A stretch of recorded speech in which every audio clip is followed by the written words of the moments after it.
Ask the Podcast Coach for March 22nd, 2025. Let's get ready to podcast. There's that music that means it is Saturday morning. It's time for Ask the Podcast Coach, where you get your podcast questions answered live. I'm Dave Jackson from theschoolofpodcasting.com, and joining me right over there is the one and only Jim Collison from theaverageguy.tv. Jim, how's it going, buddy? Greetings, Dave. Happy Saturday morning to you. Happy construction morning here at the Collison house. We have some, we're doing a slight, can you do a slight kitchen remodel? Is that a thing? Can you, we're all in. So I apologize. We were joking. You're going to, they were quiet just for the whole time we were talking in the pre-show. Now, like an alarm has gone off in every power tool. They've hit record, everyone. Yeah, Find the jackhammer. Yeah, exactly. Yeah, apologize in advance. I'll try to mute as much as I can. Now, did the workers take all the coffee, or is there still some left to pour? No. I took that out long before. You grabbed it and said, all right, cool, yeah. And that podcast is brought to you by, we're going to do this backwards today, just because it's fun. Our good friend Mark, I almost said .com. It's .co. Of course it's .co.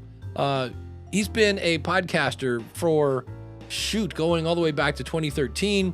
He's 30 years in the design field, which is probably closer to 40 now. He's done over 500 different artworks for different podcasts, and not just the artwork, the website, everything that you have that is public facing. Well, then you want to go to Mark, because he's going to sit down with you, not like some guy on Fiverr.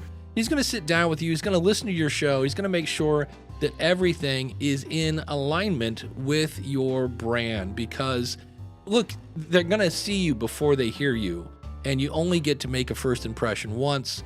So when it's time to look professional, there is only one place to go, and that is podcastbranding.co. And the other thing that's beautiful about it, he's Canadian, so he'll be polite.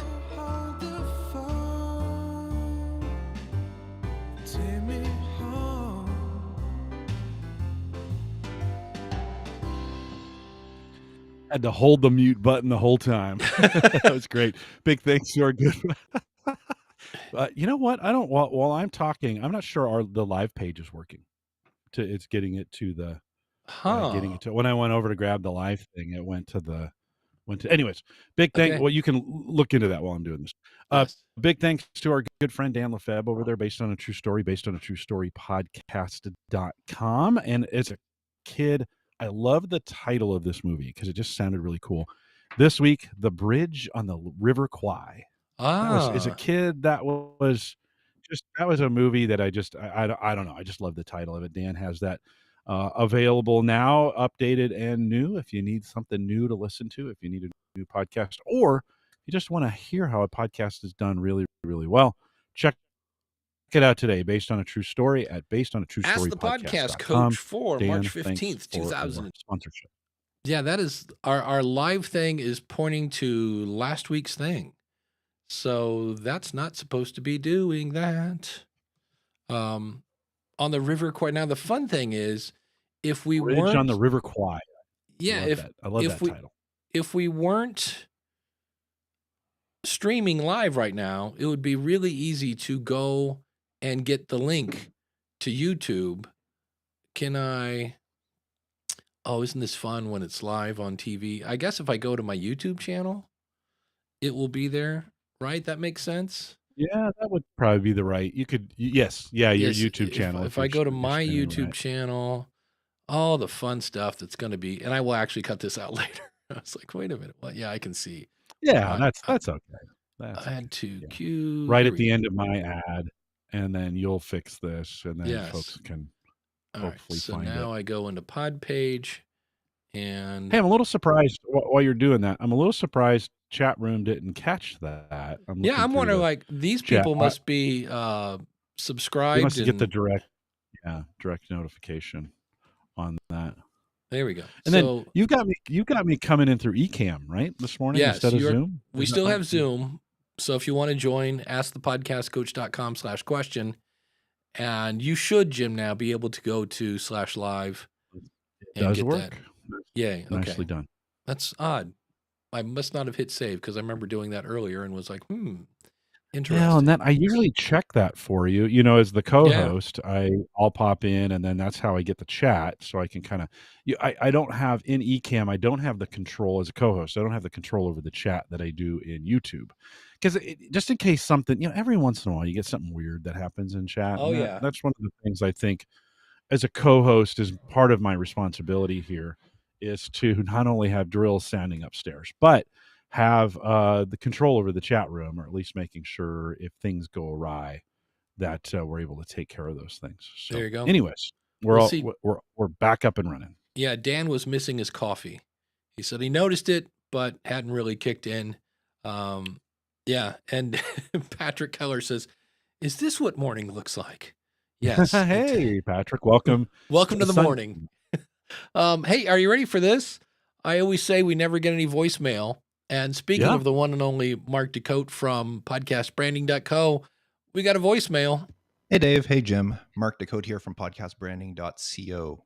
I know you mentioned in a recent Ask the Podcast Coach how nobody ever uses your voicemail platform here, so I thought I'd give it a shot and ask you a question.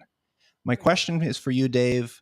I've noticed over the years of listening to School of Podcasting how you will often pull clips of other podcasts or TV shows or movies that you will use short sound bites in your podcast. My question is, how do you go about collecting these sound bites, storing them, and most importantly, how do you organize them so that you can go back and find the ones you're looking for at a later date? So that's my question. I've always been curious about that, and I've never asked it. So I'm sure if I'm wondering about this, other people are as well. So I'd love to hear your answer. And Thanks a lot for everything you do, guys. Thank you, Mark. Mark out. Find him at podcastbranding.co. Yeah, the fun thing is Stephanie from Nosy AF also said, how do you do that? And so, and we'll get into the end of like, is that legal? Because I'm not a lawyer. But the first thing is I put a link in the chat room. I'll put it in the show notes. If you're on a Mac, there is a thing called, it's like 4K download. And in fact, let me just bring it up on the screen now that I think about it. I like it because here's the thing. Macs are really expensive. We all know that. Well, they used to be really expensive. I guess it depends on what you're getting. But this is, in theory, yeah. So I go in here and I say, I want to download the video, or I want to download the audio, or whatever. And I can basically go here, put in a URL, and it will download it for me. And then from there, I can get the audio, et cetera, et cetera. And I want to say this was like $8. It was something ridiculously cheap. So that's how I get a lot of stuff off of YouTube. Now, the other thing I do that I still have, even though I'm constantly saying I need to lose this PC that I have to the right. So I have my PC and my Mac plugged into the Rodecaster Duo. So it's really easy to just play something on computer number 2 and record it on computer number 1. I could also do that with my phone with the Rodecaster. There's that. On the when I was on a PC, I bought something off of AppSumo that was something YouTube downloader. So there's that. On the PC, it's really easy in Hindenburg to change your microphone setting to record, I think it's other applications. And so if the other application is YouTube, you just go, okay, other applications, hit play, hit record, and that part's easy. So there's that part. The organization part is really fun because I have a cloud drive that I am using iDrive for that's just ginormous. And you'll see one is called background music, where just over 20 years. Now you'll see first we get into the ugly part. So there's a bunch, but like I used to use a company called Big Fish they just had tons of these little 30-second stuff. So you see there's Big Fish 7, because every month they would send me like 5 more stuff. This was, 2009-ish. There's blues, there's chill out music, there's classic rock, classical, comedy, and children. So I have, and this is just one folder for background music. And so you'll see where it goes on. Funk. My funk is the one that's just probably got the most in it. Because, bring in the noise, bring in the funk. And you can see some of these are short, some of these are long. So for the School of Podcasting especially, I like to keep things funky. Ow. And yeah, so these are all, then here's a news bed. So it's all about folders. Because if I didn't have folders, everything would be named like this 5,000 character limit. And so there's that. Now, if I go back to here, there's one called sound effects. And this one gets crazy. And this is one that's not well organized. I really have a lot of like Andy Griffith. I don't know that's the Andy Griffith theme. Again, that one, probably not really legal. But a lot of these and again, I'm not sure how legal this is. Some of these I got from the library back when I used to go to the library. There were CDs of sound effects, so probably not really legal to use. I would have to ask Gordon. My guess is probably no. But then there are a lot of these off of Audio Jungle. Some of these I've Borgasm. I have no idea what Borgasm is. I have a sound effect called Borgasm, and I think that has to do with a music guy whose last name was Borg. But you'll see here's car door, moonroof. I just basically grabbed them all. Cartoon sounds. So this is boings and squawks and, slide boing. I don't think if I play these, I don't think you guys can hear these, if I remember right. So this is, in theory, yeah, that's your classic slide whistle. So it's just folder management. And there's just tons of them. And so the beautiful thing that a Mac does, in my opinion, so much better than a PC is the search thing. I can go in and say, give me cafeteria, and it will find the word. So it's a matter of naming them right. So there's that. Yeah, and that's how do I get them? Via number one, kind of having two devices makes it easy, or that 4K program. There are some YouTube downloaders. It took me a while to find one that worked decent. And so, be careful with those, especially on the PC side. And then it's just a matter of folders. And there is it's funny because I've got probably thousands of stuff. And I know there's one guy that goes yeehaw that I use a fair amount. I have some kids going yay. There are a couple that I go to on a regular basis. Of course, we all love, that's one that's on the Rodecaster. I use it so much. So there's that. But yeah, so that's really, if I didn't have two computers, I'd probably be tying my phone into the Rodecaster. If I didn't have a Rodecaster, I would probably be relying on those YouTube downloads, because almost anything that I want the audio of is on YouTube.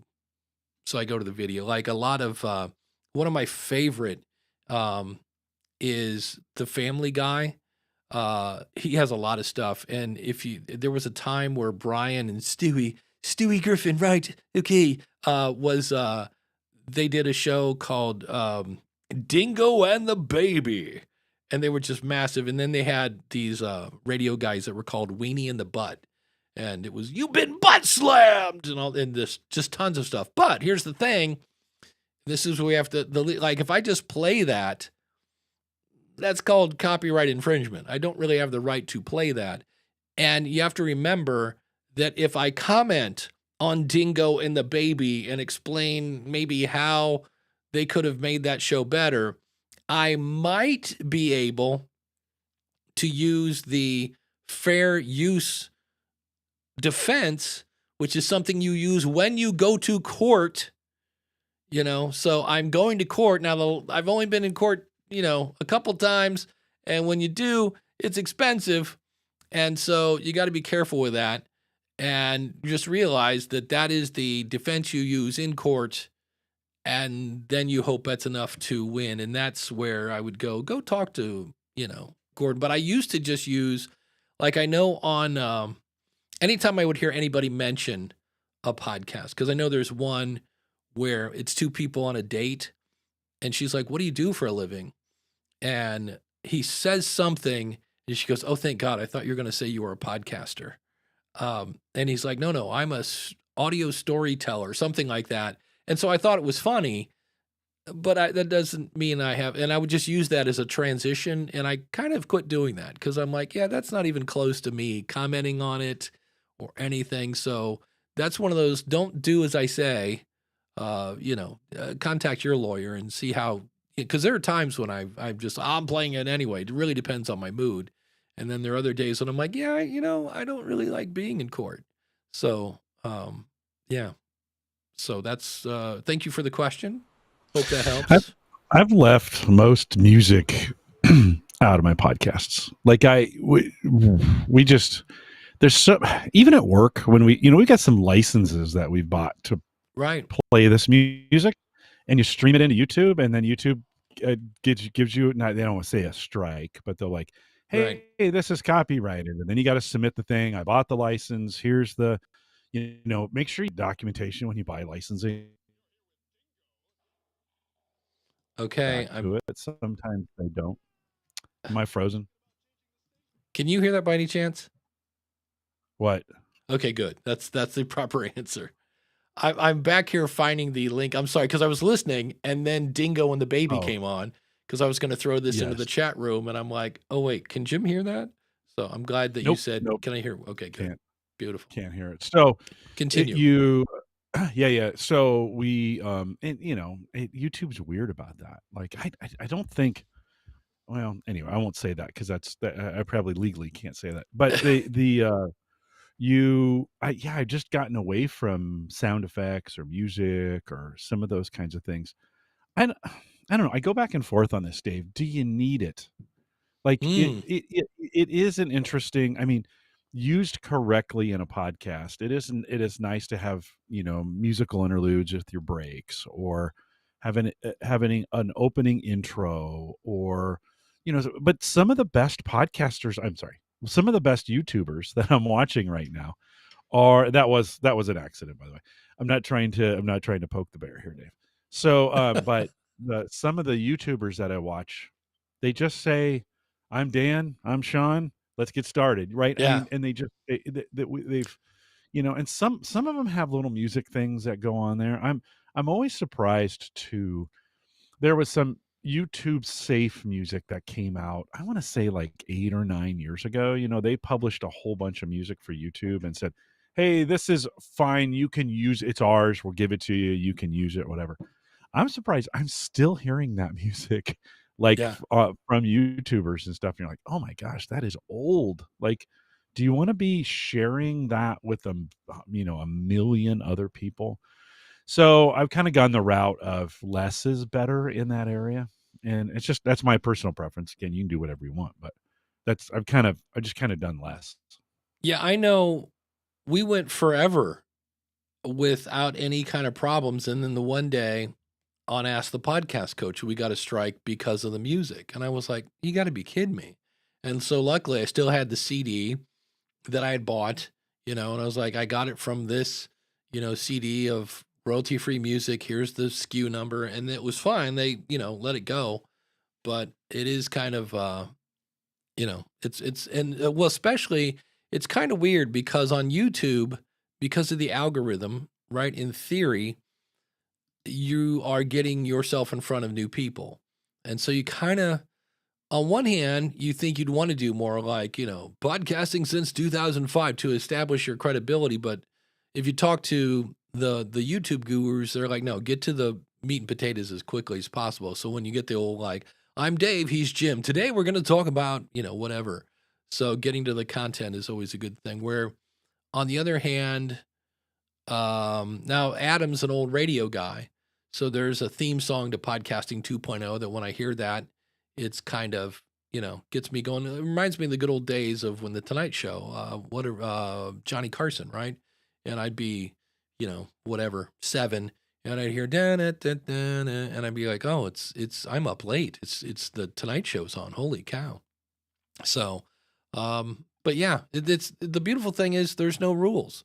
If you don't want to have intro music, don't. If you do, just make it legal. And Patrick says there's GarageBand, Band Lab, all sorts of stuff you can do to kind of make your own. Todd the Gator says, I use Story Blocks. Yep, that's what I use. And it's one of those things where I got it on a Black Friday deal. And it's, if you look at their license, that if I were to cancel my subscription, I don't have to go back and fix all the old episodes, but I can't use it in the future. And so I'm like, well, all right, I keep using it. Chris Stone from castahead.net. Audio branding can be a big marketing component for podcasters. Theme sound, it doesn't have to be used, but when done properly, I mean, everybody now, right? Netflix, HBO, then everybody's got some sort of audio thing, As soon as I unmuted, they're like, "Grrr," I heard the drill out there. But have you noticed the trend on these sounds is very quick? It's a 3-second. Oh yeah. Like the sound identification. We used to have music. Think about the 70s TV. They wrote a whole song for you, right? And then the 80s, that gets to be 80s and 90s, it began to change over. Nobody singing, it was just music. Then those theme songs got shorter and shorter and shorter. And now I think 3 or 4 seconds is all you get, right? And it's kind of just it's almost like that station identification sound, that you just doom, doom, doom, that, right? And I think we're kind of down to that where it's a quick, I don't watch much TV, but Tim Allen has a new show on, and I was like, yeah, all right, Tim Allen, I know what I'm going to get here. And I know he's really stretching. Are you ready for this, Jim? He plays a super masculine, kind of grumpy guy. I'm like, really? I've never heard, aside from Santa Claus, I haven't, every part he plays is that. I can't remember even the name of the show, but they have some sort of like little jingle. They all come out and get in a car and drive away. And because it used to be, wow, when I think of theme songs, I don't know why, but the Facts of Life theme song came to mind. You take the good, you take the, okay. There used to be a whole theme because that's when everybody stood and, and smiled and, did the whole like, oh, you kind of look at the camera while they put your name next to it. And now the story started. They're putting in the hook on, especially on cop shows, right? Like, hey, where's that report from Hanahan and blah, blah, blah. Wait, where's the thing? And meanwhile, it's saying Ice-T and, what's her name's daughter and blah, blah, blah. And all the names are there, but there's no real like theme song. They're like, nope, we're just going to start it off. Look, it's a dead person. Now we got to figure out who killed them. And meanwhile, here's who you're watching in the show. There really aren't theme songs anymore. The good old days, yeah, if I really date myself, Rockford Files was that was a hit on TV. Barney Miller. Oh. Yeah, think of you kind of got to wonder if because of the change in the way we watch TV, you would be on a channel and you would be maybe flipping channels or you just leave one channel on. In those theme songs were almost like a calling, like, hey, Barney Miller is on, or hey, the Rockford Files is on. And it would almost draw you into the living room, kind of deal, right? Or when you were flipping channels, it gave you an opportunity to hear it, right? We don't consume content that way anymore, right? It's all on demand, or I mean, even if you're it is all on demand. I can't. Yeah, I don't know if anybody's watching TV that way anymore. Because if you think about it, you got to wonder. Because it's funny as you said that. I thought about that. All the shows I watched as a young kid, like the Waltons, Happy Days. You're right, because as soon as you heard that, I was like, oh, it's time to get your Pepsi and popcorn. And everybody it was like, here's your 30-second, you got to get to the living room, make sure you peed first kind of thing. And then it came on. That's a really good point. And if it was on now, you just fast forward through it. You're like, oh, we've seen that. In fact, I'm watching Severance right now on Apple TV. And they have a thing where they always recap the last episode because that show is weird. And you're like, yeah, I just saw the last episode. So there's a skip recap. And I notice that on Netflix, if you're watching a series and it says play next, it skips the intro. Like you're at the end of, episode 1. When you click on go to next, you're at the beginning of episode 2. So Yeah. Well, there is in the early days of podcasting, I would, there's theme songs have a Pavlovian effect, right? Of you hear the Oh yeah. song, you know where you're at. It invokes some kind of emotion in you, whatever that Right. emotion is. It might be like a learning, like, oh, I'm here to learn, or oh, I can't wait to listen to this. But it was interesting when I first started podcasting for Gallup, and then a couple years into it, we did a big in-person summit, big in-person event, right? Conference. People came, we were in person. And I remember they let me do a live episode and we talked about this in the day. This was in the early days of Ask the Podcast Coach, and they let me do a opening segment from the stage. And all I said, I said my opening dialogue. I'm Jim Collison. This, Gallup's called the coach. And as soon as I said that, people started cheering. And so there was an effect. There was an intro effect. Like my intro had become the music. We don't really have music in our podcast that we do at Gallup, but the intro, because it was so consistent all the time, that had become a call, like, come join us, kind of thing, right? It had become the morning call. And so I think that can also have, when you think of that, consistent people hearing your voice, doing it the same way, I didn't expect it. I did not expect them to clap at the intro, right, kind of thing. No, I've You're like, done that. yeah.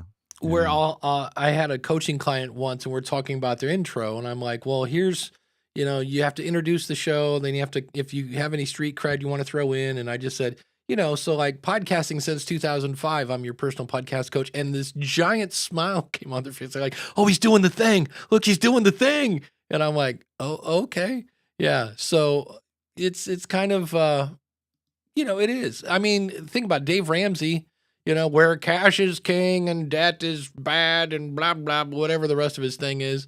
And then you had, I don't remember Rush Limbaugh. He had something about, but I just remember he would, ladies and gentlemen, Yeah. So, Well, and then he had sub brands where, oh yeah. right when Clinton became the president, he had, America held hostage. And that was like, right. I remember those days. Now that was 1,000 years ago. And I You're right. still remember him, Yeah, yeah. J74, America held hostage. And, Nice. you're like, it's so, but that becomes, and Jody had said in chat, an audio brand doesn't have to be music. And I think there is Yeah. an important part of our voice in what we do with this and the way the repetition effect to it. I think a lot of podcasters think, oh, I don't want to be repetitive. And I think there are times where repetition actually helps you out. Yeah. Ralph, talent on loan from God, right? I mean, think about it. Sam Elliott is on everything. It's, deep voice Southern Texas guy, like, Valvoline oil is going to make what's for dinner. Beef is what's for dinner. Yeah. So when you hear that, you're like, yeah. So people are throwing in things here. Again, Jody Kringle says epidemic sound is something you can subscribe to. Yep, that's another one I hear a lot about. Chris Stone, I have this one, Envato Elements. I got it because you can get cool B-roll video stuff, and then I quit doing video stuff. But they have a lot of, I know parts of Audio Jungle are included in Envato Elements. And then, people brought up the Google thing that you brought up, the free stuff. Some other things about copyright warnings. Rich says, just this week, I got 5 copyright warnings from Spotify because I use Harris Heller stream beats, which are completely royalty free. Yeah. A lot of talk. Boy, that's a fun thing. And Ralph has a question we'll get to, but they removed, I can't remember his name. I just think of him as King of the Bros. There was a guy on Spotify he's super he is the He-Man Woman Haters Club. He's bald. He's in court right now for sex trafficking. He doesn't seem like a very nice guy, but apparently he had episodes about how to pimp out women, and Spotify removed it. So there's a lot of discussion about freedom of speech, even if you're an idiot. And I was like, Coach Dave says Leonard Nimoy. I get smarter and less emotional every time I hear his voice. There you go. The voice of Spock. That would make sense. So Ralph does have a question. And Jim, are you stuck or are you just holding the hold button? He's holding the hold button. Okay, got it. Ralph says, I know you recorded your book to audio, Dave. Would it make sense to create a podcast to create the audio that way instead? I'm getting ready to release my next book, and I'm thinking about that. In other words, make a podcast, even if it's only a limited number of episodes as a podcast, which I assume I could offer the first chapter free and then put the rest behind a paywall. Yes, because I can say when the book first came out in whatever it was, 2021, I started the podcast, Profit From Your Podcast, where I talked a lot, not so much about the book, but just the topic of profiting from your podcast. And I noticed that when I quit doing that podcast, sales of my books would dip, which they're not a ton. If you're new to books, selling any book, like if you sold 3 books, you're like, whoo, I sold 3 books this week. But yeah, it's the other thing then is, it's recording your book, which I'm glad Ralph brought that up. I need to make one more episode of that because I told everybody who bought the book early I would do a shout out as the last chapter, and I have not done the last shout out. So shame on me for being a liar, pants on fire. And then I want to move it to Audible. But the reason it's not on Audible is because Audible takes all your money. They're like, oh, here, we will charge $10 for your book and we will let you keep a shekel. And I don't even know what that is. But they take a huge chunk. So that's why it's not on Audible yet. But so I would record. Yeah. The other cool thing is that's a fun thing to give away. Like I know somewhere I have a giveaway where you can get the first chapter as a PDF as well. Books are fun. You think the hard part is writing the book. Writing the book is easy. Getting people to read the book is hard. I am thinking of, for my next book, which will probably be about planning your podcast, I will probably, outline that, basically do it as a podcast, transcribe it, and then beat the transcription into something you could read. That way the audiobook will be done, because it's so weird because you're like, those are my words and I cannot get them to come out of my mouth. And the thing that's hard, I just had a client this morning, which I'm so happy about because she's been doing a podcast for a while, and it's going to be very easy to see before Dave and after Dave because she has some problems with her audio and things like that. But when you're reading something and you don't want to be reading something, it's really easy to speed up. Because I just want this to be over and I'm not even going to breathe. I'm just going to keep talking next to him. And then the second point is this, and that's why you want to do this. And I said at the beginning of this, because she was reading her blog, and at the beginning of it, she would occasionally pause, and this is why you want to do that. The second reason you want to do that is because, and by the end of it, she was just like, and the 7th point is this, and the 8th point is that. I said, you sound like you got someplace to go, and so reading and trying to make it sound like you're not reading. Now you can kind of get away with that with a book because people know you're, reading the book. But even with that, you don't want to be reading the book like you sound like an AI voice now that is saying this and that. So it's tricky, but I just know it takes a lot of time. And I remember when I got like 3/4 of the way through the book and I'm like, how many more chapters? 5 more chapters. Are you kidding me? So I thought if I do another book, I will do the same thing. I'll plan it. I'll figure out what the chapters are, what the little points I want to make in each chapter, and then I'll record it. And then from there, it's off to transcriptions and ChatGPT and Claude. I'm really liking Claude. Claude seems to get me more. And I just started using Magi again. And there's a whole thing in Magi, which Magi is a tool that has like multiple, like it has graphic things in there. It has audio. It's like a suite, but it's $20 where I was paying $20 for ChatGPT. I can now pay $20 and get ChatGPT for, this and that and this and this image thing and the thing that makes pictures move and the thing that'll, wipe your butt. Did you know that AI will now wipe your butt for you? It's the new thing. It's Let's not get carried away. Let's not get carried away. 5.0. That would be awesome. But so yeah, it's kind of tricky with all that stuff. But yeah, it's just have fun and bring a lot of patience, because the other thing I did was I started the book, reading it, and then changed microphones. And I was like, oh, wait a minute, hold on. And so what I did, and to its credit, it did a really good job, was I had Hindenburg listen to my first recording, and then there's a thing called a profile, and it basically applied an EQ to my new recordings to make my new recordings sound like my old recordings. And I was like, oh, there you go. That's exactly kind of what it's meant for, so that you always sound consistent. And it's not a feature I use a lot of. Let's see what else is going on in the chat room these days. Oh, here we go. Boy, there's somebody, if you want to clone somebody, James Earl Jones, everybody's father's voice. Doctors would do well to prescribe a 5-minute clip of him instead of SSRIs. Nice. Yeah, there you go. And that's, Jody says, and that's why voice actors get coaching. There's an episode coming out Monday for the School of Podcasting, and she talks about something, and she said, and I decided to get a coach, and she did well at what she was doing. And I'm kind of like, see, coaching, not a bad idea, kids, because we all can't see that. Chris Stone says, Magi rules. Why use one when you can use them all for one price? Exactly. Really good stuff. All right, so let's head over to our good friend. I keep my notes in NoteJoy. I thought this was kind of interesting. It's just weird. When somebody says, hey, is this a good idea? So in this case, he said, please rate my concept.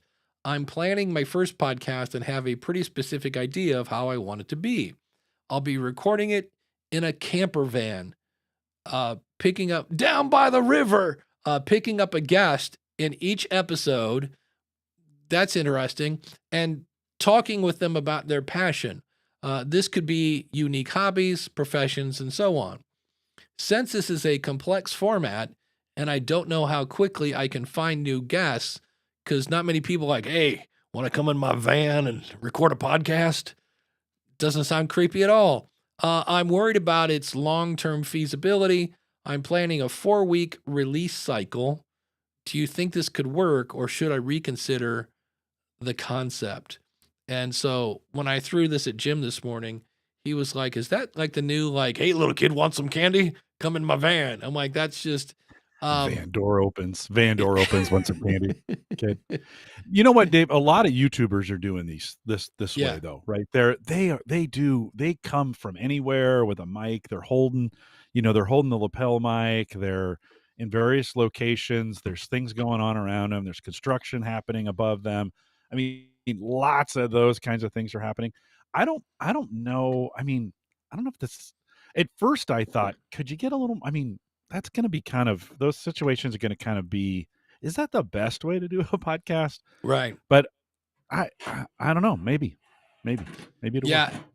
I'm with you on that. I love when people hold the lapel, like they're sitting here, like talking. I'm like, there's probably a clip. You could just put that on your sweater or whatever you got going. But no, I'm going to hold this little black thing, like, okay, if that's what you want to do. Yeah. And so that, because I can say this, many moons ago, I was doing a podcast and I was doing a website for a local summer festival called Rocket on the River. It was in Cuyahoga Falls, Ohio. And I would go there with my, whatever portable device I had to record with and a microphone. And these people were hammered. And by that, I mean, they weren't tipsy. They weren't drunk. They were hammered. They'd been drinking since 5 and it was 7. And here I am. And I would walk up to people and they're like, dude, what's going on? Rock and roll. And I'd be like, great. So are you having a good time at Rocket on the River? And they would shut up.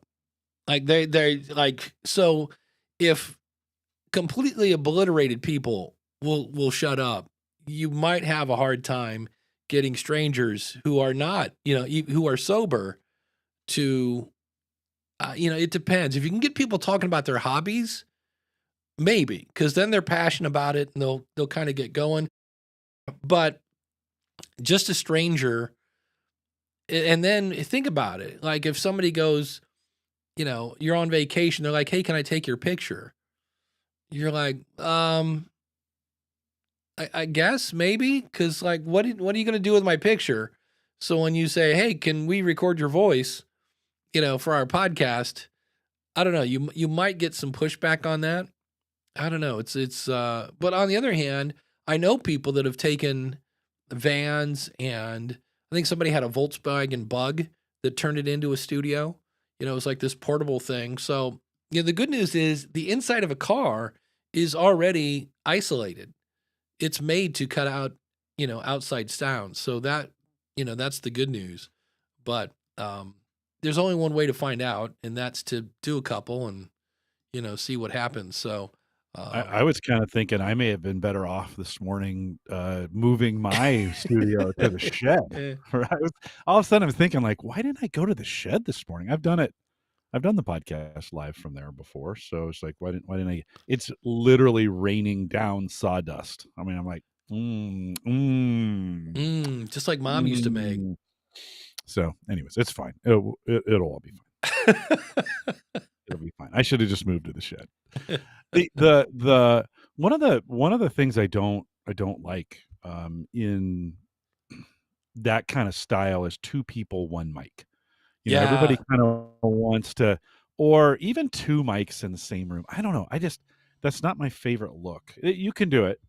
Certainly you can do it. I don't know why, but it's not my favorite look, and for whatever reason, it's just people really love to do that. And you're like, no, that's not get that mic close, get two mics, get in separate rooms. It's just easier. Yeah. Well, if you're going to use the one mic, do the Bob Barker and stick it in their face. That might work, but you always end up cutting off somebody. Patrick Keller from the, I know it's Seance podcast, the Big Seance. There we go. He says, one of my coolest episodes is interviewing trick-or-treaters and their parents from my driveway. See, that could be fun. Jody says a car is great for cutting out noise, but it's not so great for dead sound. Yeah, lots of reflective surfaces because you got all that glass in there. Better record in the back seat if possible. There's a joke there somewhere, but. Well, maybe you could combine the whole creepy van effect with then you're in a van, the door slides open, and it's all padded on the that's even creepier. It's all padded on the inside, and then you're like, no, that's for sound. That's for sound. And then people run the other way. There you go. Dan says sawdust adds a crunchy layer to the top of your coffee. Yeah. I had to move. I moved the coffee farther away from where I think they're working on the HVAC right now. Yeah, and Chris is letting me know, do the Bob Barker. Yeah, that doesn't make any sense to anybody under 40 anymore now that I think about it. Yeah, is he dead yet? I think he's dead. He died. Yeah, I think he passed. He was in his 90s. Yeah. So that's always tricky. Coach Dave says people are taking our picture 1 billion times per day. That is true. That's why when I shop, I do it with stockings over my face. Yes. Bonus, the aisle clears out. Yes, that's always handy to do that. Yeah, I worked in a grocery store. You would be surprised the weird things people wear to shop in. Here's another kind of different question. I guess I don't play a lot in Spotify when it comes to podcast.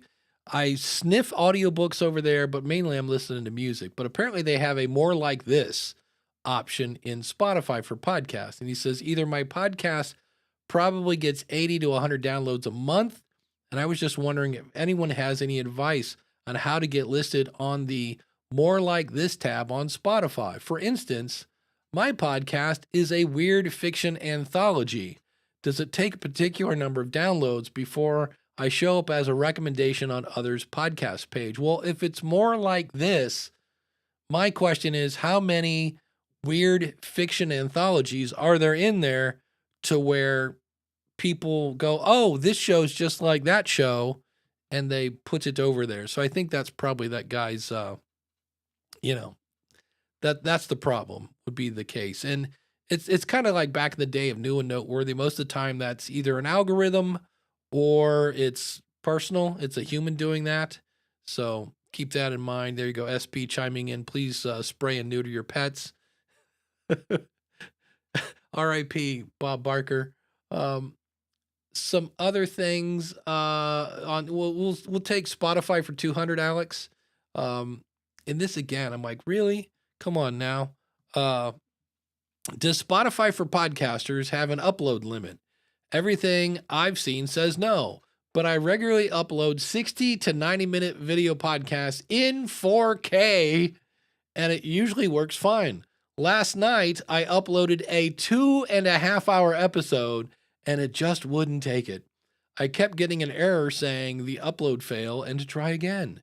I tried again 3 times, but the upload is a large file. You think a 2.5-hour 4K video is large? Shocking.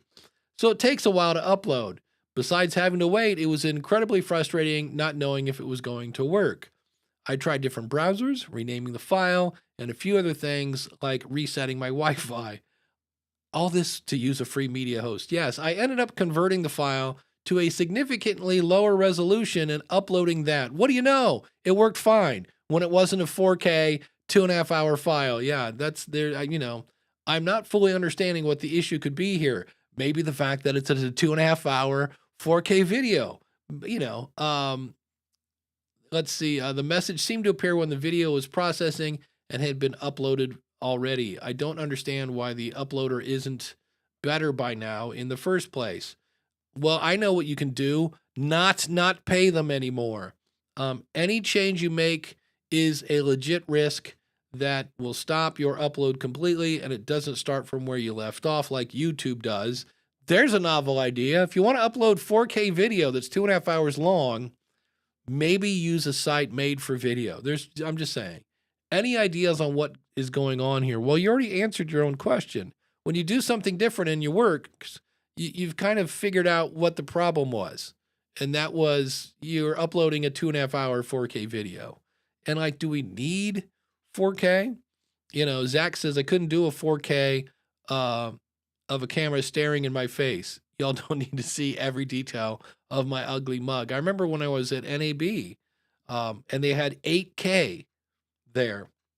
And I just remember I could see you could see where the completely handsome anchorman from some news desk, and you could see every little stub of shaving on his face. And I'm like, yeah, we do not need that much detail. It was crazy. So yeah, it could be maybe, Dan says, a local internet issue. Could be. Todd the Gator says 1080 is just fine for me. Thank you very much. Yeah. And then Chris says, maybe try editing. There's a novel idea. Maybe it doesn't need to be 2.5 hours long. Yeah. So that was one that I was like, not really sure about that. And meanwhile, Notejoy is having a headache. That's fun. This one says, I'm calling it social media headaches. Sorry, but I'm going to vent. It's been a difficult few weeks. Well, hold on. Let's do this then. If this guy's going to vent, if Kev Rayan is, then... And now, it's time for a power rant. He says, I don't understand any of it. It makes no sense whether I get a guest who has no social media presence, like my parents, or I have a popular comedian with tens or thousands or hundreds of thousands of followers online, and they promote the podcast episode. It's the very same download amounts, which makes me tend to believe then if we were to look at that experiment, social doesn't drive traffic. And I dare say the podcast is funny. Guests/listeners are quick to praise the show. That's where I go, guests. Okay. Listeners, is that mom or is that an actual, because I always love people like, my show isn't growing, but it's not the content. And then you listen, you go, well, it feels like an impossible scenario where it makes no difference who is on the podcast, what content I put up, be be it a picture or an audiogram, nobody interacts with it, whether by not seeing it or just not engaging with it. If I was getting feedback that is bad, unfunny, or too short, then it'd be one thing, but I really get really good reviews back from those who do listen, and guests. Again, guests are not what I would call, you're not going to be on somebody's show and go, hey, thanks so much for having me on your piece of crap. I don't think you're going to get that. The only time I got a lot of listeners is when I had a podcaster who has their own subreddit, and I posted about their episode and then on Facebook, and again, got good feedback, which was great. It's really hard to find other comedian podcasters in the first place, and then any who will reply to random emails. And unfortunately, I can't spend money on advertising while trying to save money for a house. Effing life responsibilities. So one of the things I have discovered over the last month or so, after I kind of knew it, I just went out and did some research, and I go, oh yeah, that's true. And that is, it appears that social is not, it's a trickle. I've always said it's a trickle of content, because from what the studies I read, people are just more open to being marketed via email than they are on social. Unless it's something like, when Jim was shopping for a generator, if somebody happened to say, best generator ever, check it out, he might have clicked on that. But most of the time, kind of the next time you're on social, try to step outside of yourself and figure out what the heck you're trying. Like, what am I doing on here? And I don't know, Jim, what do you look for on social? Sorry, I had muted. It's interesting. I think we're always looking for that one thing, and it's a combination of a whole bunch of different things, right? That this person that was chiming in here, we're always like, well, I want the one thing, and yes, content is the one thing, right? There's you got to have great content. It's in these kind of situations, hey, if I'm having big time guests on, and I'm having, I'm doing what I think is right, it's you. Like, yeah, you don't, I don't, this whole soul searching thing that we go through to figure out how to get more listens. I don't know. Here we go. Here's the sound. Everyone together now. Yes. Well, the other thing is that I don't get interviewed a ton, but I get interviewed a fair amount. And there are many times when you could just replace the intro, and it's the same interview I just did. What was podcasting like in 2005? It sucked. There weren't any tools and everything was expensive, and then on and on and on. And look, I don't mind that. I'll say that story again and again, but I'm much more excited to share an interview that has something that my audience hasn't heard. And I don't think we do that enough, to try to do a different interview. And I get that, because sometimes, look, if I'm interviewing, if I go to a Skynyrd concert, speaking of things that nobody under 40 knows anymore. If I go to a Lynyrd Skynyrd concert, I want to hear definitely Freebird, and that's it. I want to hear Freebird. Maybe I'm trying to think of that. I Know a Little. There's one. Not really a radio hit, but you want to hear the greatest hits. And so I get it that sometimes when you have somebody who's, shall we call famous in their little space, you want them to do their greatest hits, because that's why they're greatest hits, because they're really good stories or really good points, things like that. But if you then expect that person to share it, they probably will. But if it's the same old, and you say, oh, here's another interview of me talking about this, their audience might be going, oh, well, didn't he just do that like 2 weeks ago? So you got to kind of come up with something different, and that's not always easy. So, yeah, we're not as interesting as we think we are in a lot of cases. I hate to say that. I mean, there's only so much space and there's only so many things we can do, and there's only so many people who can have ultra popularity. Be content with who you have. Like, if you've got a show and you got a couple hundred, be content with it. That's who you have right now. Treat them well. Stop running for the next thing. Treat them really, really well. And because that may be all based on the content you have and the audience that you're going to be able to reach, and the folks you can have on the show. Just be content with that. I think that really, I don't know. It just, each week as we talk about this, I get more and more frustrated. Sometimes it's like, but how do I get more? And you're like, are you content with what you have first? And maybe the trick to more is to be to be a good steward of what you currently have before you can have more. I've said this, but be careful what you wish for on this, because big audiences have a whole different kind of subset of problems that exist there. And so Dave, I kind of wonder, you talk to a podcast guru and they'll say, oh yeah, do this formula and do these things on social and do this and do that and it'll grow. I don't know. Maybe if you trick people into it, but I don't think we are at times, we spend enough time thinking, hey, how could I treat the audience that I have right now really well? Yeah. The easiest way to grow your show is to stop losing people out the back door. You know what I mean? When they're like, well, that's the fourth week in a row they've argued about, is YouTube a podcast? I think I'm done with that. So they leave, so it's, Ralph says we all need to find contentment in what we already have. It's that constant striving for more, which causes us all so much stress. Yeah. It's like, it's not good enough.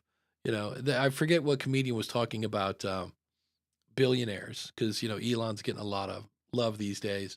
And they said, like, when you have, 1 billion, like, what part of you goes, yeah, I need more? Like, I get it. I don't know. We all have our own drives and things like that, but it's, I'm with Jim.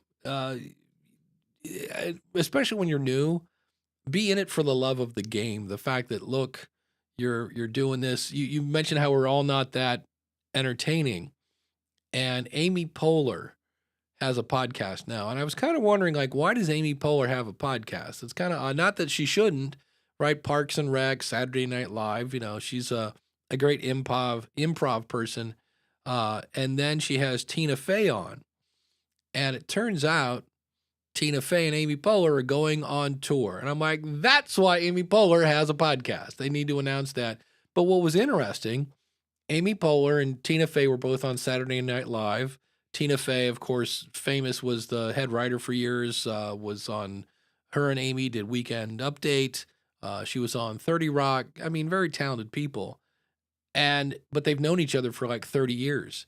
And it was interesting because even Amy, she brought on old SNL people to go, what should we ask Tina? Like, she's on the list. I want to do a different interview. And it was definitely a different interview. It wasn't the same one. But as Jim put it so eloquently, maybe we're not as, entertaining as we think we are. And so it was definitely a different interview, but it wasn't like, oh, wow, I've never knew that about Tina Fey. And the other thing was, because Tina was her first episode, and I already mentioned this, there were a couple of times where, like her first read, she did her first advertisement. And I think Amy is very much, you can tell because she talks about it, well, for the listeners, she keeps forgetting there's a camera right there. And so her first ad read, she's like, whatever it was, MeUndies is the best place for the blah, blah, 30% off. And she's not even looking at the camera. I'm like, somebody might want to go, Amy, you're on camera right now. And then I mentioned this earlier, at one point in the interview, they both got really comfortable and started sitting back in their chairs. And they're like, yeah, that was great. And I'm like, hey, and it's funny because you see her go from way back from her microphone, and like the next shot, she's literally like right on it. And I was like, I think a producer in the room was like, Amy, get on your microphone. So, but it's funny. I've found a couple celebrity interviews, and it's kind of fun when they're brand new because Like the guy from Smashing Pumpkins has a podcast now, or he has an interview. No, actually his is a podcast, but he's on YouTube. And his first couple interviews were actually really good. And the other fun thing, if you want to have fun, what is his stupid name? The world is a vampire. I can't think of his name, but anyway, the Immaculate Others or something. I forget what the name of his show is, but he interviewed Diane Warren. Now everyone together can go, who? She's written, I think it was 36 Grammy nominated songs. She's worked with everybody from Milli Vanilli to Dolly Parton to Miley Cyrus to Aerosmith. Like she wrote Don't Want to Close Your Eyes. And Diane Warren, very talented songwriter, horrible guest. I was watching this thinking it was that guy not being a good interviewer because he had done his research, but he was trying to kind of get into her process. Like, is it lyrics first? Is it music first? And she's like, I don't know how I do what I do. I just do it. I'm like, okay. And then he came up with another one and she's like, maybe, kind of. Like, and she wasn't trying to be a difficult guest, but she's kind of a quirky artist. And I was like, wow, okay. And that's where you kind of go, maybe like he picked her because she's an amazing songwriter and a musician and all this other stuff. But in the end, I was like, I'm not going to pin this on the host. That was a bad guest who just didn't really, and she wasn't being mean, or she's probably, because she mentions how she wakes up, she goes in her room alone and writes music. And I'm like, okay, but you're on a podcast now. If you could maybe, Billy Corrigan, thank you, Chris. The Magnificent Others. Yeah. So the first 2 episodes, he interviewed Gene Simmons and he interviewed, I forget his other one. He does interrupt the guest a lot, which is kind of, he'll say, I don't mean to interrupt you, and then interrupt them. That's almost like, if that's a drinking game, you'll be hammered by the time of that. But he was trying to tell Gene Simmons how Kiss was more talented musically than people give them credit for, which I'm like, hold on there. They weren't really, Yngwie was not in that band. And what was funny is he was trying to get Gene to say, like, it took Kiss a while to get in the Rock Hall. And at one point, Gene Simmons goes, well, I did think about buying the Rock Hall for a while, which is Gene's way of saying, yeah, we were okay. We didn't really care that people didn't think we were virtuosos. We were laughing all the way to the bank. Yeah, and Chris, go ahead. No, go ahead, Dave. Go ahead. But Chris says the Wolfgang Van Halen interview was not incredibly engaging either. Wolfie is kind of soft-spoken. Yeah, that was one. Anytime you interview Wolfgang Van Halen or Julian Lennon, you have a weird thing because I really just want to talk about your dad, and that's kind of disrespectful. And I don't know, I just get the feeling Billy wants to ask these really heady questions that really spark a complete, and kudos to him for, again, trying to do a different interview. But half the time he just interviewed Pat Benatar and Neil Girardo. And a lot of it was, he does a lot of what I do. I just edit it out, where he'll give you a huge amount of background for the question. I'm asking this not on the business side, but on the personal side. When did you do the thing? What's the thing? And then he'll ask the question. I'm like, man, do we need all the buildup? But it's a video show, and I guess that's what makes it harder. But Jim, did you break your stuff? I know you're like, you keep talking. Yeah. You're back.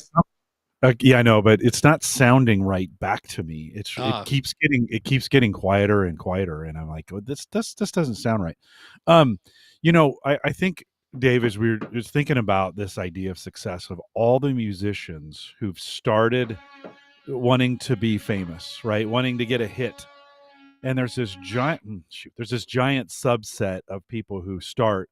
And then you think about all the one-hit wonders. Like they get one, a lot of them from the 80s that I still listen to. 8675309. Yeah. No, they reach that fame. There's very few who actually make a sustainable living or a sustainable career out of this. So few, right? When we think about the numbers that start. I think podcasting is very similar, right? I mean, we all would be happy, maybe not with a one-hit wonder, and then there's just going to be a few of us who are going to be able to sustain this and have a career out of it. So the numbers are just against us in a lot of ways, and but think of all the musicians who are still out there playing, doing their craft, showing up at a bar or whatever on a Friday night to do some things and doing it. And by the way, some of those musicians who never had a hit, never were a one-hit wonder, are fabulous musicians. Oh, I mean, they're amazing musicians. there's some really amazing bartenders in Nashville, Yeah. because they were like, "Oh, I'm the number one band in, Orville, Ohio. I'm going to move to Nashville." And then you get to Nashville and you're like, "Oh, I'm on a whole different, plateau here." So it's kind of crazy. But who's always on the highest plateau for me is our awesome supporters. And of course, Dave didn't do his due diligence and put this back to page 1. You, dear listener, dear viewer, can be an awesome supporter, but it's so simple. Just go to askthepodcastcoach.com/awesome. And we'll, if you chip in a few shekels, first of all, if you join, we will give you a big shout out on the next episode. So we always do that. And then we throw you on the page over there. We're also brought to you by the School of Podcasting, where you get courses, you get coaching, unlimited coaching. In fact, today I got up at 8 a.m. to do some coaching with someone in Dubai. And there are times when I don't want to get up at 3 a.m. and they don't want to get up at 5 a.m. So we have some really cool apps to let me do time-shifted consulting. So, but nonetheless, I have conversations every day with my students. It's what I love really about that. And then we have an amazing community. In fact, we had a new student that came on that is a marriage counselor. So I'm like, good, because we're all crazy. We have gear acquisition. She's got a lot of degrees in different things. So she can definitely help with that. And we're using Podpage. When you go over to askthepodcastcoach.com, you're looking at Podpage. You're soaking in it even. Yes. And you can try Podpage by going to trypodpage.com. That is my affiliate link. And we're streaming live today using Ecamm. You can find that by going to askthepodcastcoach.com/Ecamm and chiming in. The one and only Chris Stone says, "We love the School of Podcasting." Yes. Chris was the guy that turned me on to Magi. I kind of knew about it from Daniel J. Lewis. And then Chris kind of did a demo for us. And I was like, oh, I got to get that. And hey, if you need more Jim Collison, because, he's like, can I wave and let go of the hold button? Go over, that's not the right button, this one. Go over to theaverageguy.tv, or if you want, go to homegadgetgeeks.com. Try them both and see which one you like best. And now it's time for our good friends over at the Wheel O' Names, and that's where I hit this button. And who will it be? Will it be Ed from Sonic Cupcake, Max from Aviation News Talk, Ross Brand? Will it be the Indie Drop-In? Will it be Craig from AI Goes to College? Ask Ralph, Chris from castahead.net, John Muntz, Glenn the Geek Hebert, Shane Wiley, Jody Krangle from Audio Branding, the ladies over at Keep the Flame Alive. Well, we're going to find out as we click spin. And if it's Glenn, I'm going to eat the microphone. And it's not. It is our good friend John Muntz over at, you guessed it, John Muntz. And Muntz is spelled M-U-N-T-Z, johnmuntz.com. And thank you so much, John, for your support. You can be an awesome supporter as well. And this is going to be one of those days again where my Elgato is just like, oh, there we go. I'm like, all right. This is always the train wreck part of the show. When Dave goes from the Wheel of Names back. There we go. Oh, come on. Isn't the whole thing a train wreck sometimes? It's true. Come on. Let's just be honest for a second. That is a really good point. Does this show save you time? Does it save you money? Does it save you headaches? Does it keep you educated? Well, then you can go over, even if it's a one-time donation, you can go over to askthepodcastcoach.com/awesome. So thanks for that. I was like, if it's Glenn again, like I'm just going to write to the people at What's wrong with Glenn winning all the time? I love he Glenn, but Glenn, nice job. you know, you get those people that are like, I know. hey, it's fixed, man. What's going on? I don't get it. I have a link here that says Stelzner gets it. And this has been in my note joy for forever. And so I will put this on the screen. He says it happens at least 6 times a day. That is, my inbox is flooded with pitches from people I've never met at all wanting to be on one of my shows. You would think in 2025, people would get wiser about how to pitch to others. The problem is, it's not the pitch, it's the lack of genuine human connection. Here's what baffles me. You know what? Hold on. We actually probably need one of these. And now it's time for a power rant. Although Michael Stelzner is the nicest guy on the planet, I can't see him really getting upset or ranting. We have amazing technologies at our fingertips, yet we've forgotten the fundamental power of real relationships. AI can spit out perfectly crafted pitch emails with 5 automated follow-ups over a week, but AI can't create authentic relationships. It can sit down for coffee. It can't sit down for coffee with me at an event. It can't engage in meaningful conversations where we discuss shared values.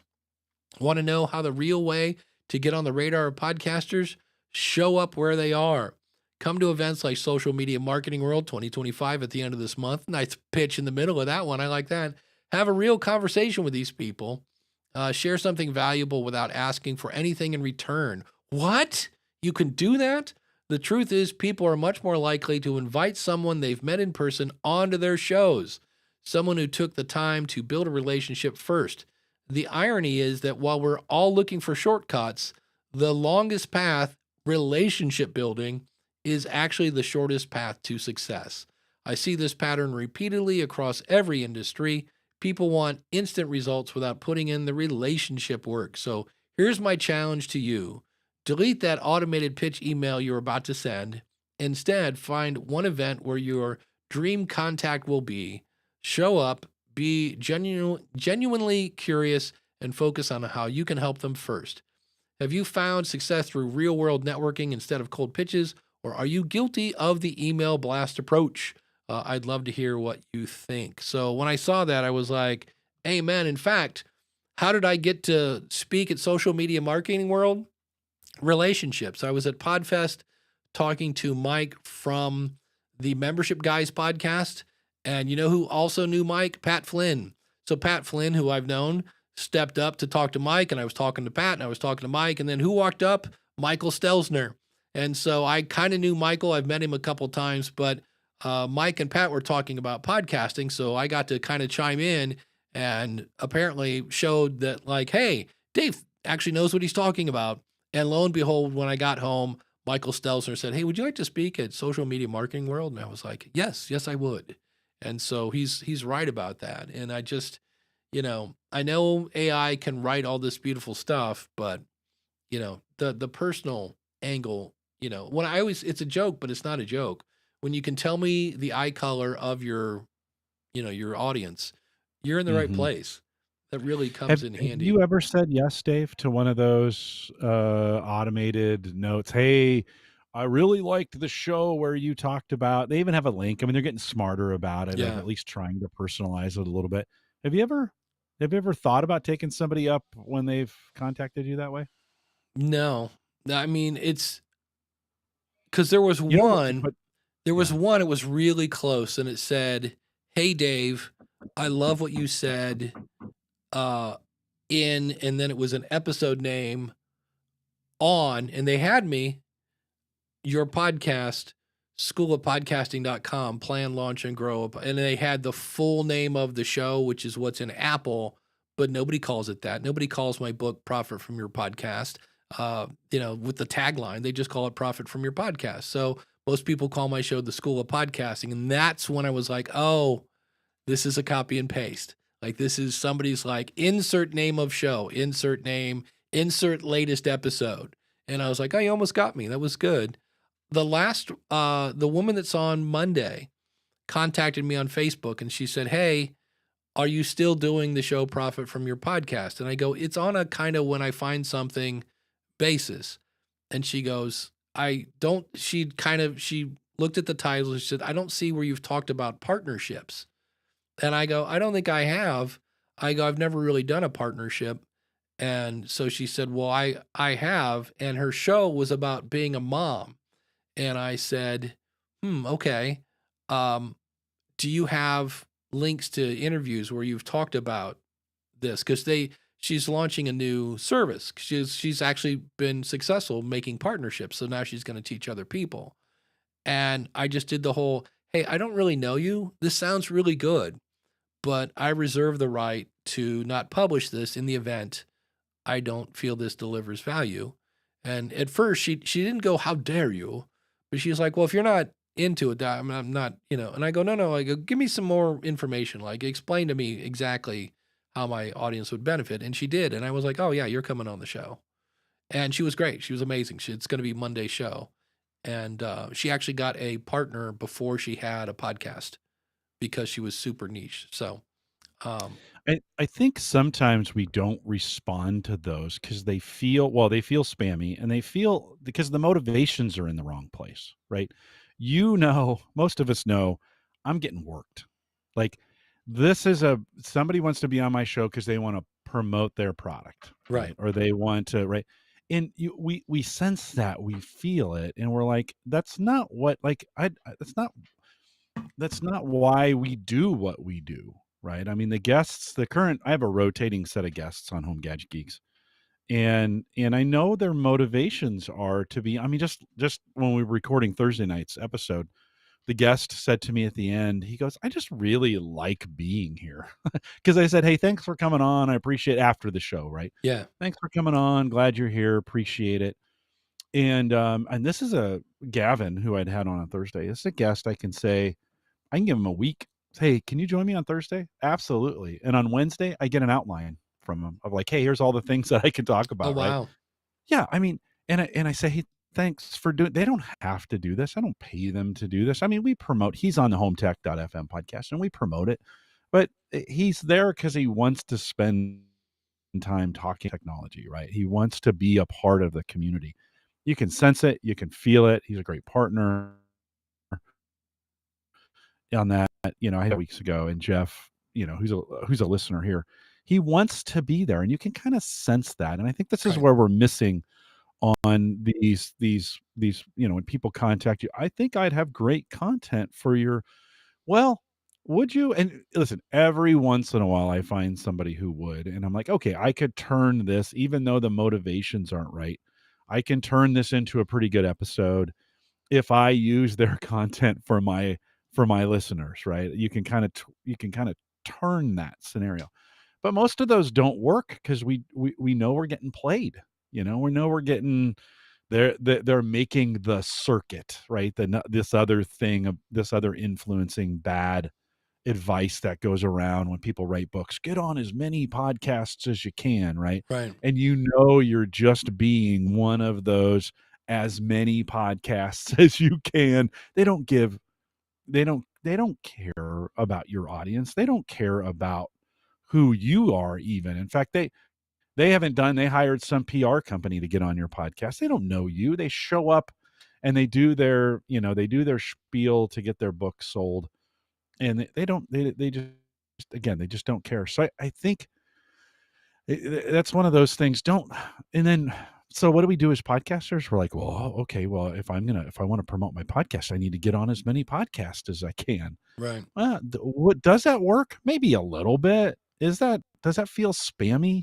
We talked a little bit about this last week when someone was asking the question about trying to drive as many people to my site as I can to get as many links through to my affiliate people as I can. And you're like, yeah, I mean, you can do that. I mean, but this starts feeling a little spammy after a while, and do I listen? I know when I've gone to a site and I've gotten, it's been all for the click. And then you're like, okay, I guess I'll never be back. You're like, oh, my cookies just got hijacked. Right. You feel it, you sense it, you're like, okay, sometimes when I'm Google searching news things to read and you land on a site and then there's 7 pop-ups that come up. Right. hey, before you go, join my newsletter. I don't know. I don't like those kinds of communities, and I don't think they're sustainable, right? I mean, yeah, you could grow your newsletter to some whatever number that you think it is, by doing all these pop-up stuff, but are you really getting the engagement that you're looking for? Are you really getting people to connect with you via community? Now, for the gentleman, and I forget his name, last week, who came in and was asking Uh, about those links Mike or for, Mark, something with the name. yeah, yeah, coming in. And listen, he's going for a business, right? In this, he's like, hey, I am going after this for money, right? I want to make some money. Okay, then in that case, do those things. Just know you're not creating community, and that's okay. You don't have to. But then you're doing a whole different kind of site that is really designed. This is where clickbait comes in. Yeah. This is where SEO optimization comes in. You're not writing things for people to actually read. You're writing them for SEO to pick them up. Or now, is generative AI, the scraping that they're doing, are you writing it just for that? So anyways, so I think that's one of those situations, like, know what you're trying to do there. And it doesn't, none of those things feel good to me when I had somebody contact me that way and say, hey, or especially when they fake it. Dave, I'd almost rather them say, I don't know you. I've never listened to your podcast, Right. but I've got this thing that I think might work for you. Like, I'd be way more inclined to Yeah. say, oh, okay. Like, than this, oh, hey, I did this thing, an episode from from 7 years ago. Yeah, I listened to that. No, stop lying. I mean, the first thing you did in the communication is lie to me, Yeah. I you love, know? just checked out the show. Love everything you're doing over there. And I'm always like, Liar. which one? Liar. I have 3 or Yeah, 4. Yeah, it's just always lie. tricky. Why do I want to start a relationship with someone who the very first thing they did to me was lie? Yeah. You know, you're like, we're not off on the right foot here. Yeah. Just be honest. Hey, I've got this great tool, and it identified your podcast as maybe being one that has, where I could bring, I have some potential to bring some value to Right. your, like, be honest with me on that. I'd be way more inclined. The other bait and switch thing I see all the time is they're like, hey, you could have the author of this book, and then you contact them and they're like, hey, what are your numbers? And you give them to them and they're like, oh, well, he's got a minion that would Right. come on instead of him, and you're like, oh, come on. Yeah. Never mind. Kinda thing. Yeah. Just be careful. Dan says this is good advice for podcasters too, who try to get people to listen to their podcast, but they don't really care who the listeners are. It's about getting the right. Today, I'm interviewing the one and only Ray from AroundTheLayout.com. Ray does a show about model trains, and he's got his attitude is just the best, and he's got his engagement numbers are off the chart. They're off the chart because Ray knows it's not how many. I think he says who many. It's the who many that are doing it, and he's got some great stuff where he's been partnering with people. So again, based on the woman that's coming out on Monday, who's doing partnerships, and Ray's doing some really cool stuff. And I was like, all right, we're talking about partnerships the next couple of weeks. Coach Dave said I got spammed a lot by people wanting to be on the show. It's annoying. And now they self-register through Podpage. Think about taking that link down. I would definitely, because you're just saying, I'll take anybody.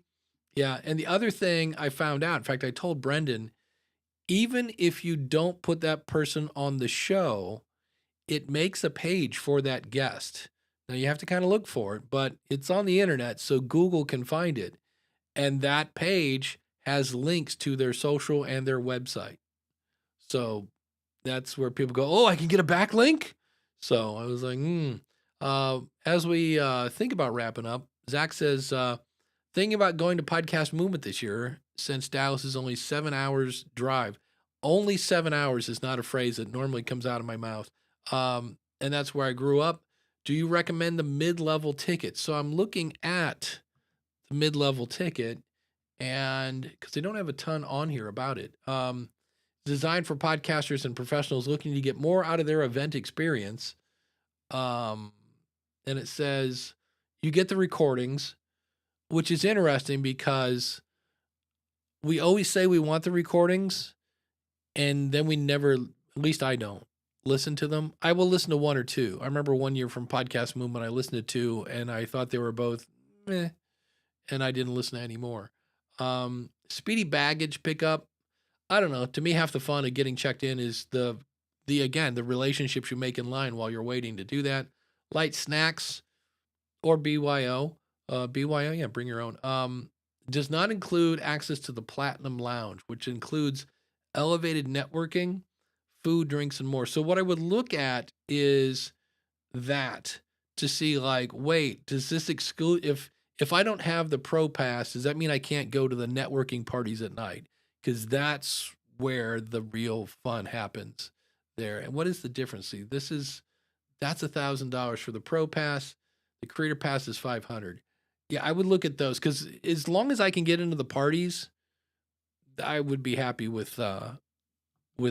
But it's a good time. Podcast Movement Evolutions is a lot more corporate, but they still have, for lack of a better phrase, regular podcasters there. But it's a good time. But I now realize when you live in Texas, phrases like only 7 hours are the norm, because I remember I had family in Fort Worth, and then my father-in-law at the time was in Houston. And I remember just driving and going, are we seriously not there yet? They're like, no, we're like, because in Ohio, you can drive through the whole state in about 4 hours. And I'm like, it's been 5. What's the deal? So, yeah, I might, as opposed to the $4.99 standard pass, I need to go look at that.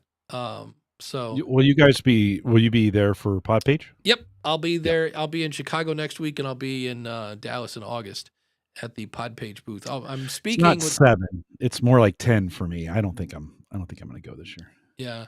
What's the difference between IAB stats and unique stats in Libsyn? Usually about 1.5%, or 1.5x. Unique stats, and they should have, in my opinion, done away with them when IAB came out. But there were people whose ego outruled their brain, because when you go from, I just call them Libsyn stats, they don't have as many filters maybe as the IAB. So, like, I know, I think if I look at my stats, I have 3 million in Libsyn. If I turn on IAB, it's like 2.6 or 2.1. Like, it's just, the IAB is, and here's the thing, the more filtered your numbers, the more accurate they are. But people are like, I don't care. Like, I need that number for marketing. So it's when IAB came out, they should have just said, here's your new number. And I'm kind of glad they didn't, because we've had, anytime stats get shaved, it is Statsmageddon and people freak out. And you're like, no. Like, I remember when we did the first thing and I said, it's the same number of people. We're just counting them different. I said, we used to count them by legs, and each person had 2 legs. So you had X amount of listeners. I said, now it's the same people. We count them by heads. So now you used to have 10 people. Now you have 5, but it's the same 5 people. You didn't lose your audience, and your ego, understandably, doesn't know how to handle that. And so in theory, if you're doing anything with advertising, always use your IAB numbers. They're more realistic. What's funny is if you see the number of actual downloads without any filtering, so many bots. It's like 3x your Libsyn numbers. It's cray. The first time I saw that, I'm like, what is that number? And they're like, oh, that's actually the number of downloads before we filtered. And I was like, holy cow, it was cray. And yeah, I just found out. Have you spilled the tea yet, Jim? What do you mean? Thank you. I'm not the only person. Apparently, if you spill the tea, like, that's a kid thing. Like all the teenagers now are like, oh man, come over here and Dave's going to spill the tea about growing your audience. And I was like, is this a British thing? Like, what's the deal? And I thought it was old, hence tea. And somebody said, no, if you like the young kids are like, oh, he totally slayed when he spilled the tea. And I'm like, okay, right. Just don't skibbity. That's what I do. I know, you know.